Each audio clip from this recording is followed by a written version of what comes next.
día, mi nombre es Loreto González y en esta ocasión voy a presentar la administración de recursos y lo que involucra. Empezamos. Los elementos de una red. Estos elementos se dividen en dos partes, la parte del software y la parte del hardware. En la parte del software prevalece el NOS, Network Operating System, que significa y que permite la interconexión de ordenadores y así poder tener acceso a los recursos y servicios. De ahí, crear las redes de computadoras. En la parte del hardware tenemos el cableado, que se subdivide en diferentes tipos de cableados, de acuerdo a lo que se requiera. Por ejemplo, el cable coaxial y el cable UTP.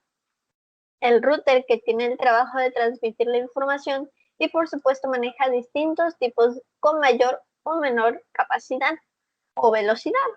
Los bridge, o bien llamados puentes, son los conectores que permiten a dos o más equipos tener disposición a la conexión. Los repetidores, que como su nombre lo dice, mejora y duplica el Wi-Fi. Por ejemplo, si en una escuela tenemos en la dirección el router y en el aula 15 un repetidor, ese repetidor va a mejorar la intensidad y así desde distintas zonas pueden aprovechar la conexión.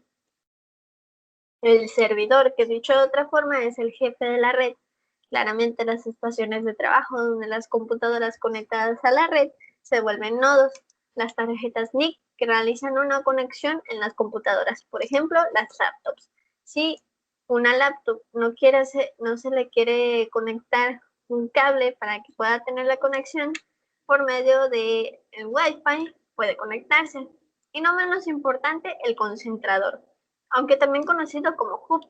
Este concentra el tráfico en la red de los hosts y repara la señal como si hiciera de glóbulo blanco, pero dentro del sistema informático.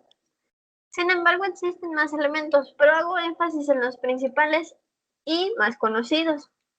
Ahora bien, ¿para qué se usan? Cada uno tiene una función primordial. Digamos que quiere descargar una película y la conexión falla o se corta. Usted llega, agarra su computadora, la conecta al router, espera y ya podrá disfrutar viéndola en su cuarto donde no llega mucha conexión a internet. Claro está que primero se debió de haber descargado.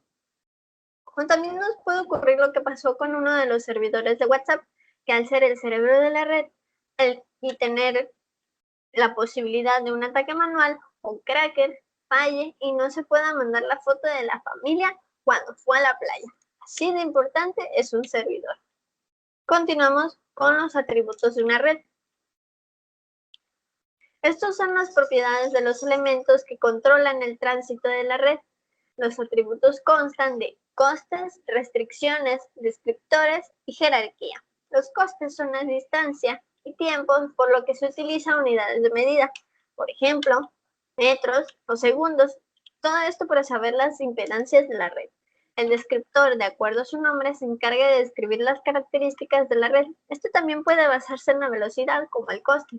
En el caso de las restricciones, proporcionan una advertencia, prohíbe o evita ciertos elementos de red. Por ejemplo, el candado que aparece cuando ingresas en una página, ese que sale al lado del link, significa que la página es segura y que no corres ningún riesgo de poder, de que un virus se contraiga en tu dispositivo.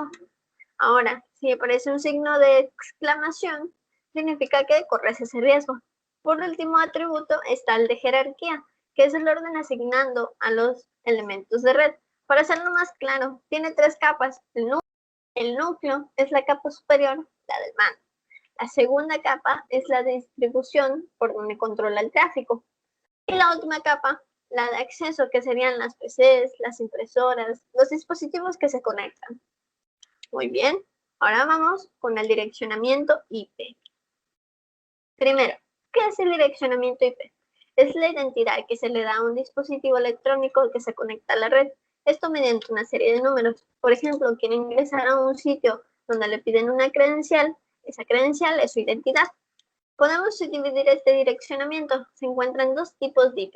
La IP versión 4, que es la más utilizada, y la IP versión 6, que tiene las mismas funciones pero totalmente mejores, aunque es un poco más complicado de utilizar y manejar.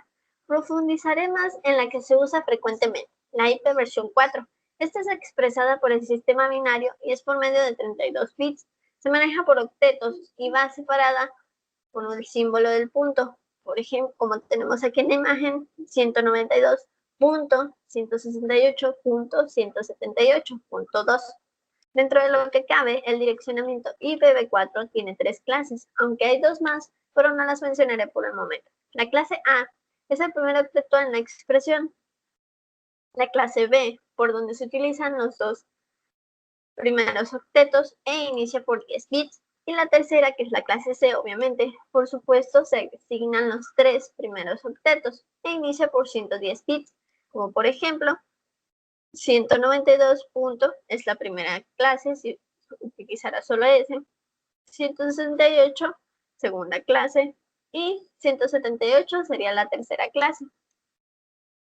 En la IPv4 se encuentra la máscara de red, una parte importante ya que da acceso al router para que contraste los bits que identifican a la propia red y a los hosts. Por ejemplo, en la imagen tenemos una parte que es para asignar a la red y otra que es para asignar a los hosts. La máscara que se utiliza definirá la cantidad de la dirección de red y la de los hosts.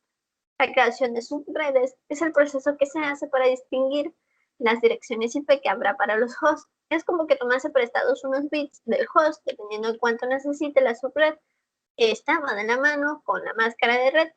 Por supuesto, hago mención de la IP dinámica, que es una IP que se proporciona por cierto tiempo. Por ejemplo, cuando vas a un abarrotes y algunos te venden un ticket para internet, dependiendo del precio, puedes utilizar la conexión por determinado tiempo. Cuando se acaba ese tiempo, se corta. Ahora, ¿de qué trata el localhost? El famoso localhost es el servidor que lleva a cabo una acción de una aplicación o página web, como los conocidos HTML, JavaScript y más, lo que nos permite navegar desde nuestro equipo. Claro que para disponer de ello, el dispositivo debe tener una tarjeta de red. Está representado por la IP 127.0.0.1. Dentro de lo que está relacionado el loopback, este se representa por 127.0.0.0, pero va de la mano con el localhost. El localhost se puede utilizar para hacer pruebas de páginas web en desarrollo, bloquearlas y muchas más funciones realmente importantes. Entonces, el sistema de dominio de nombres de dominio, DNS, son las conocidas URL que utilizamos cuando navegamos por la red con los nombres de dominio, por lo que los dominios nada más nos servirían como áreas de la dirección IP. Por ejemplo, las DNS que proporciona Google serían 8.8.8.8 o 8.8.4.4. Otro ejemplo sería que supongamos llegas de viaje y enciendes el router, te conectas y este te daría una IP, gracias a que nuestro proveedor de internet lo hace. Depende si tú estableces con tu proveedor si quieres una IP dinámica o una IP fija.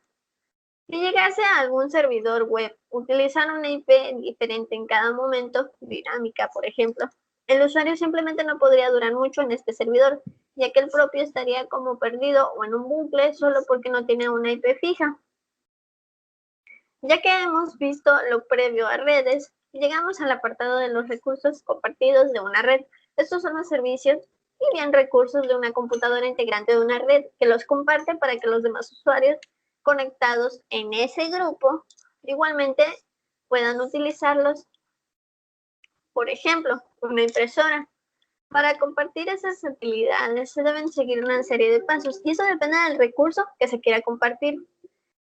Dependiendo del recurso que vayas a compartir, hay un procedimiento que no se puede hacer así, como llegar e instalar Word. No es un proceso sencillo, entonces tienes que hacerlo con un profesional o bien alguien con conocimiento previo. Al menos investigar qué proceso vas a hacer. Hay varios tutoriales con instrucciones sencillas y entendibles. Gracias por quedarse hasta el final y que haya entendido algo de la administración de recursos y lo que implica. Soy Loreto González y hasta la próxima.